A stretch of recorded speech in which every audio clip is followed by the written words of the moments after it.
All right, guys, welcome to the show. Very excited to be here. This is actually take two. We had a total flop last stream. I've never streamed to YouTube before, so we are up and running now, 100% confirmed. Welcome to Coffee with Zach, or sorry, Coffee with Fox.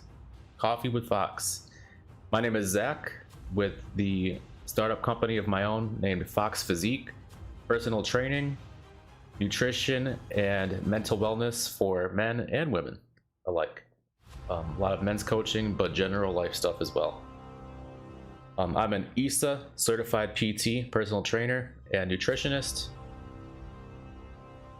And that's my certifications. Now, I don't really believe in certifications, so a lot of times if I'm teaching a personal trainer or something like that, how to get started, certification is kind of like the entry point. It's honestly not hard to get certified, so you got to learn how to be a personal trainer on your own.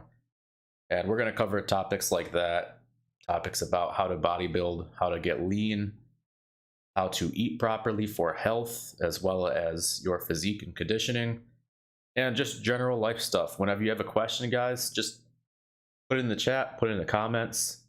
Feel free to subscribe if you like the channel, if you like the content. So a little bit about myself. I grew up in upstate New York, and I was really skinny and I didn't have a whole lot of self-confidence. I think that's the same story for a lot of people who get into bodybuilding as a sport. A lot of times it's really just, a dude who's too small, sometimes too big. But usually the guys that are too small feel like they have a lot to prove for themselves. They're not really that confident when they're going through high school and stuff. And so that was pretty much my story. I was 120 pounds, 5'6", 5'7", in that range, and really small. My rib cage was always large, but it also kind of like looked funny on me because I wasn't really grown into it. Now, when I started training, I started growing quite a bit, and I think in my first year of training, I put on about, I want to say 15, 20 pounds of quality muscle, which was amazing. Every day waking up and looking in the mirror and seeing, wow, I'm literally becoming a different person, not just physically, but actually in my life as well. Personal training, or not personal training, but bodybuilding at the time, powerlifting, really changed how I interacted with people on a day-to-day basis.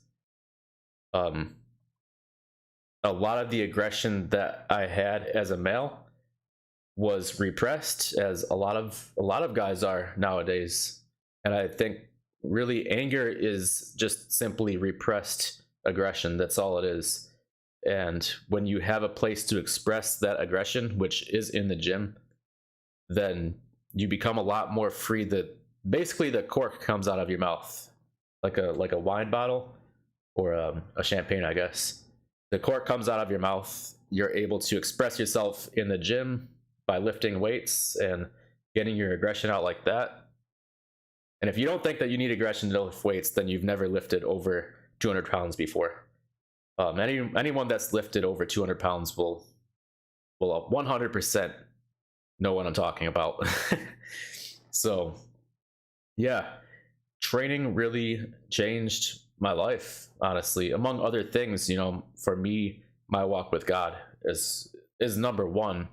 Having a family as well had a massive impact on my life, but also going to the gym really was a very important seed, which eventually grew into significant self-confidence and totally changed the way that I view life, how I interact in the gym, how I interact in life when it comes to like sales for my personal training business, and just my careers in general. I've worn a lot of hats, but I've kind of settled in on this niche that we're doing right now when it comes to talking to people about personal training, mental wellness, nutrition, online as well as in person when I go to train for the 4 hours that I train in person at the gym. And then the rest of my time is spent on marketing and things like that. So that's what training's done for me. And I really do feel like you might not have the same story. Your starting point might be lower than mine. Your starting point might be higher than mine. I want to say a lot of people's starting points are going to be a lot higher than mine, since I did deal with a lot of depression in my youth. I still deal with it here and there, but I actually am able to deal with it versus it was kind of dealing with me when I was younger. So that might not be your story, but I do think that through personal training, lifting heavy weights, exercising, eating right, and just overall changing your mindset when it comes to the things that you put in your mind and the things that you say out of your mouth, I do think that it will have a very strong impact on anyone's life who's watching and anyone's life who is also not watching. Now, the title of this podcast episode, now that I've introduced myself, this is the first episode, by the way, is How the Brain is the Most Important Muscle to Build a Great Physique. So I know it's a little bit off topic, because you'd expect my first episode to be maybe how to recruit muscle fibers for a strong deadlift, or how to get a bigger bench press, and we'll cover topics like that. A lot of it is going to be based off of questions or just things that I see in day-to-day life. Since, obviously we're just starting, we're not going to get a ton of comments and questions. And so, I'll be coming out with, if I have to, I'll come out with 1,000 videos before we pick up steam. But at some point, definitely feel free to leave comments about what you think. But yes, the brain as a muscle. Now, of course, it's not a real muscle, but as you've always heard, it acts as a muscle. We do a lot of things to make it function faster. We do a lot of things to make it function more efficiently. Your thoughts become more powerful as well. You can have a more vivid imagination the more you exercise that, for instance. We can also do things to slow our mind down and make it weaker, which, unfortunately, we have a society that's, I think, inadvertently built toward that function to actually slow our minds down. And it doesn't, a lot of the things that we do and say don't really serve us that well.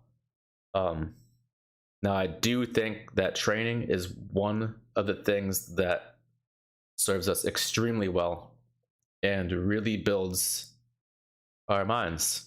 And I think the mind affects the body, and the body affects the mind in kind of like a continuum fashion. So when the mind gets stronger, the body gets stronger, and then the body gets stronger and the mind gets stronger. So you can go in an upward spiral or a downward spiral. You have to make that decision every day, or at least that's how I see it. I wake up and I have to literally make that decision from the moment that I wake up to the moment that I go to bed. Is what I'm doing going to benefit me? And your definition can change on that, of course. Maybe watching a TV show at night is going to benefit you. I do the same thing from time to time. I just don't watch them during the day. And it really does benefit me. Just off of pure relaxation. So all of this ties in really well with a concept that a lot of people who are interested in bodybuilding are probably already familiar with, but a lot of people aren't as well, called mind-muscle connection, or mind-to-muscle connection, however you want to say it. And basically what mind-to-muscle connection is when you're lifting weights or even just flexing or posing in a mirror, you can almost visualize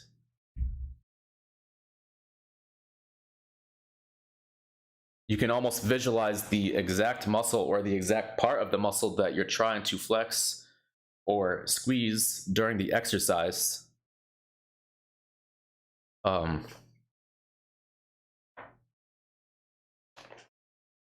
Sorry, a little bit of distraction. You can visualize the muscle that you're trying to exercise, and eventually it gets so well that you can actually visualize not just the bicep, but the peak of the bicep. The better you get at it, the better that you can utilize your exercise to your advantage. So if you're not doing this, you're not going to get a whole lot out of it, and you'll see that in the gym a lot. I mean, a very large amount of people that work out in a gym setting, you'll notice they're probably not getting a whole lot done. They go maybe every day, but they're not building a whole lot of muscle. And you'll ask them, hey man, how long have you been lifting? I've been lifting for like 1, 2, 3 years. And you'll look at them like, I don't think so. And it's not that they don't have the, I guess, like the motivation, because they're going to the gym. It's just they're not really utilizing their mind to muscle connection. They're just moving the weights around. They're not really doing it properly. So, something that I wanted to do, I thought this would be an interesting little thing to do, maybe even during every episode, is to react to an article together. So I have one right here. Let's pull it up now. I thought this would be kind of cool. We've got this article called "A Neuroscientist Shares the 4 Brain Changing Benefits of Exercise and How Much She Does Every Week." We're not gonna go over everything in here. We're gonna skim through a little bit. I am going to link the 2 articles that I use for this podcast episode in the description below. So if you guys want to check this out on your own and go a little bit deeper than we go, then by all means, check it out. It's really interesting material. So, how exercise boosts your brain health. Point number 1, it decreases feelings of anxiety. This basically comes down to, she lists a lot of different chemicals that the brain produces to make you have a better mood, have a better mindset. A lot of us have heard about the dopamine effect from working out. However, she lists dopamine, norepinephrine, serotonin, and acetylcholine. I don't know exactly how to pronounce that one. I'm not familiar with this. I'm not a neurochemist or anything like that. So I'm not familiar with a lot of these compounds, but we'll just leave it at dopamine, maybe serotonin. I think serotonin helps with sleep as well. But this is the age-old adage that working out improves your mood. And just like we were talking about before, how working out affected my depression in a really positive way, which I didn't expect to happen. It seemed like depression was going to be a lifelong struggle. And I do a lot more for mental health issues than just working out, but it's a really big component for sure. This point right here kind of dives into that. Anxiety is just another form of depression, by the way. If you look into that, it's very similar. Depression is repressed emotions. Anxiety is repressed emotions as well, just more on like a kind of the emotions that bottle up as pent up energy, rather than depression kind of more, I don't know, it kind of slows you down in life. It makes you not want to do anything. Anxiety gives you energy, like negative energy in the form of cortisol, but they're essentially the same thing. Point number 2, it improves focus and concentration, which we're going to go over very heavily in the next section. Now, she says it lasts at least 2 hours after 30 minutes of exercise, including walking, running, swimming, cycling, tennis, jump rope. Now, I do think that is true. However, I think there's more of a macro effect as well. She's talking about more of the micro effect, so the temporary, but there's also a macro effect where it's a much slower process, but I think over time, it affects you 24/7 It just takes longer to build up that mental clarity versus the 2-hour boost that you get. I think that I've noticed a lifelong boost, and until I started working out, I never felt more awake and aware in my entire life.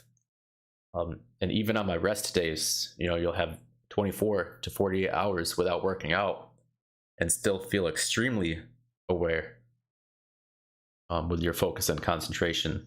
So I want to make that a little amendment to what she was saying there. For myself, at least, that's what I notice. And it's cool, reaction times, things like that. Point number 3, it promotes growth of new brain cells. Now, I'm not super knowledgeable about what brain cells, what their function is in the brain. Like I said, I more focus on like kinesiology, things like that, how the body functions, what the functions of hormones are in regards to it, especially anabolic hormones, how your body produces its own, and how it affects the fat storage as well as the musculature system. So that's kind of more my area. I'm not familiar, again, with like brain chemistry, brain cells, but it does increase the amount of brain cells. And again, if this interests you guys, I'm not going to go over that too much. Go ahead and check it out. Again, it's linked in the description below. And the last one that she mentions is it protects your brain from aging and neurodegenerative diseases. So we're talking about Alzheimer's, dementia, things like that, which is interesting. Preventative. I don't think that it means that it's just going to stop it completely. I think she actually says it here. It can help reduce or delay the onset of it. Now, there's a lot more that goes into it, and we don't understand all of that, but this is really interesting stuff. Again, good article. A lot of ads, though. But check that out, guys. Now, the other source that I wanted to check out with you briefly is this. Now, we're not really going to read this because this is an abstract. I've read it, and basically you have 3 groups. 2 of the main groups would be, your control group, which doesn't do the activity, and then the group that does the activity would be, they are flexing the pinky finger, they are exercising the pinky finger, which is very strange. It's a very strange study, but it does prove a very interesting point about how the mind affects the strength of the body. And so the exercise is that every day for however long, I think it's like 30 days or something like this, they mentally picture themselves flexing their pinky every day for a set amount of time. The other group doesn't do that, so they call them mental contractions of the little finger abduction, doing this. And what they found was that they were able to increase their strength, I want to say, by 53%. Or no, the finger was 35%. The elbow strength was 53%. That's kind of crazy. Very interesting. Again, this is an abstract, so it's a little bit more, it's not as well laid out. This is just simply a study. They don't say why that happened. They don't really even theorize. They do the study. They tell you the results. It's very, very mathematic the way they write it out. So we're not going into it too much. Again, description, click the link, check it out if you're interested in that kind of thing. Abstracts are very boring, but contain very interesting information. Awesome. So I think that's kind of cool, right? Because that basically shows you that, it's true that the mind works in tandem with the body, but the body also pushes the mind to the next level as well. So the way I describe this is the word that I like to use, is willpower. So I think that willpower And your soul might have like a little bit to do with that as well if you believe in that kind of thing. I do. Um, but the willpower is very strongly focused on your thought patterns, your mindset, and your willpower really dictates what you're going to be able to do in life as well as in the gym. So if you don't have the willpower or the self-belief that you're going to be successful or that you're going to be strong or that you're going to be lean and ripped or whatever your goal is, you're just not going to. And if it gets handed to you, some people do have opportunities handed to them, then that person that it gets handed to, if they don't have the right mindset, they're just going to lose it again anyway. So I think it's extremely important, and I do this with my clients as well. We develop their willpower. That's how I do my training. I integrate life coaching into my training sessions. So I do about maybe 80% nutrition. Well, we'll say 40% nutrition, right? 40% strength training. And then I sprinkle the last 20% of like life advice and just overall, like war speeches into the training routines, kind of pumping people up. And it works. I've seen a lot of people not only get stronger in the gym, but get like raises and all these awesome things, go far in life just because they have someone that's speaking positivity into their life, right? So it's really amazing. It's the reason that I can never quit this job. I love what I do because it changes people's lives, and sometimes it even saves their lives depending on what their health is. So 4 ways, someone just peeled out next to me. 4 ways I developed my willpower. Again, this is the stuff that worked for me. I have an honorable mention in there as well. We'll start with that. But the 4 things that work for me might not work for you, or they might. I think that they will. Give them a try. 100%. I would love to see people giving these things a try. If it doesn't work for you, maybe you just need to modify it to your own needs. It doesn't necessarily have to apply to lifting, guys. Not everything in this list is about lifting. But let's get right into it. Our honorable mention is, for me, I like to work out without music, TV, podcasts, or any other distractions. So a lot of times you'll go into the gym and you'll see people listening to their headsets. They're listening to, I don't know what they listen to, like pop, rock, rap. I think a lot of people listen to rap when they work out. I guess when I do listen to music, it's probably metal. That's my go-to. And I'm not saying this is bad because I do it myself as well. But when I feel like my motivation is slipping, actually, I do the opposite of what most people do. I feel like a lot of people, they feel their motivation slipping and they say, I need music that goes harder, or, I need a podcast that inspires me more. And there's nothing wrong with that, again. However, for me, I do the opposite. If I feel like I'm not motivated, the last thing that I want to do is listen to music or listen to a podcast or whatever when I'm working out, because whatever motivation that I have to lift that weight off of me, I want it to come strictly from me. I don't want it to come from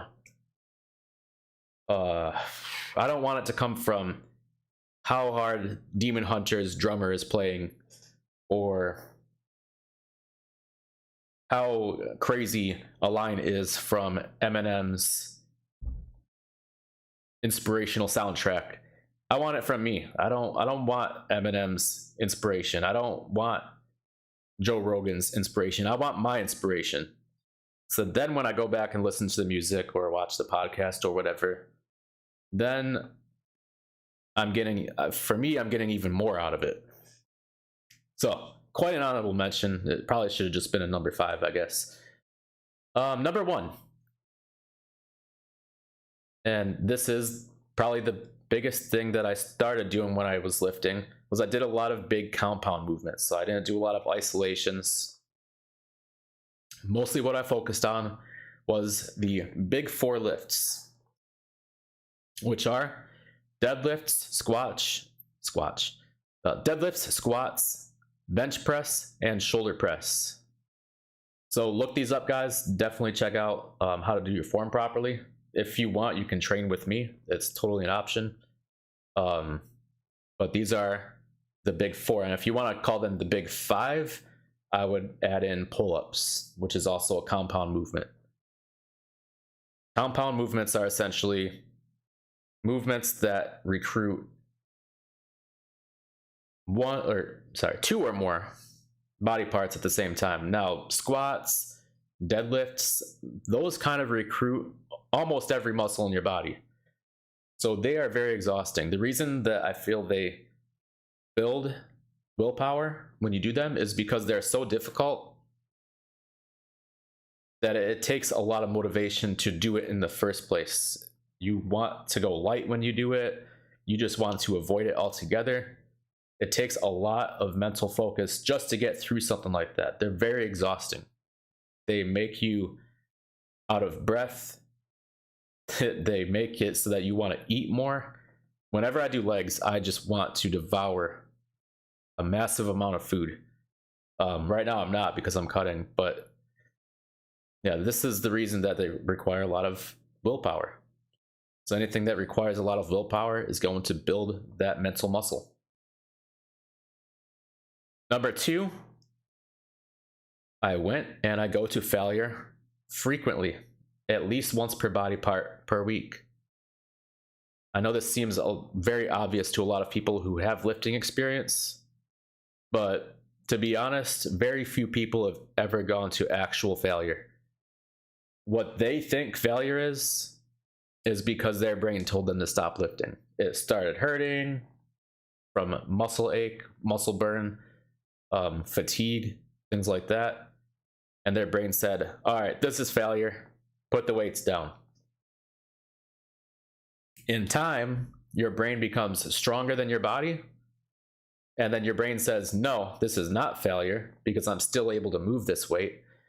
And real failure is, and you can see my Instagram, there are several examples where I go to complete failure. I can't move the weight anymore. My last rep takes like 15 seconds to get through because it takes so long. I'm stuck at the top, just barely moving. That's failure. That has nothing to do with my brain wanting to quit. That's my body wanting to quit. When my body quits, that's failure.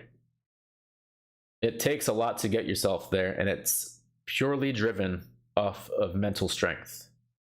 Your body doesn't want to do it. Your mind has to force it. So that's number 2. Number 3, do your reps very slow and controlled, moderately heavy. I do my reps very slow. When you see a lot of people in the gym, you're going to see them banging out reps 1, 2, 3, 4 at the pace you would dribble a basketball. It's not effective. You have very little time under tension. You're not growing a lot of muscle that way. You're not controlling the weight, and you're actually more prone to injury. The reason, though, for me, that I like to go slow when it comes to building willpower is because you actually have the time to, and this goes in really well with not listening to music while working out. I can meditate and be in the moment of exactly what I'm doing. So when I'm doing a bench press, I can really close my eyes and focus on feeling every muscle, focus on having perfect form, focus on these slow controlled reps. Everything that I'm doing, I'm thinking about those things. So I'm not really just mindlessly going through. I'm not texting and doing leg press at the same time. I am simply thinking about everything that my body is doing to move that weight effectively and to break those muscles down as well as I possibly can. It's meditative to me. It also builds my fortitude. All right, and the last one. So this one, this one might have been a better honorable mention, honestly. But this is number 4. It's kind of weird now, looking back, because times are different now. But I think it's really important to lift on days where I don't feel well. A lot of my best workouts, and again, don't get upset, guys, but a lot of my best workouts have been when I was sick. Yes, I went to the gym sick. Now, this is before people were afraid of colds and flus and another illness that I can't actually say the word on YouTube because they don't like it.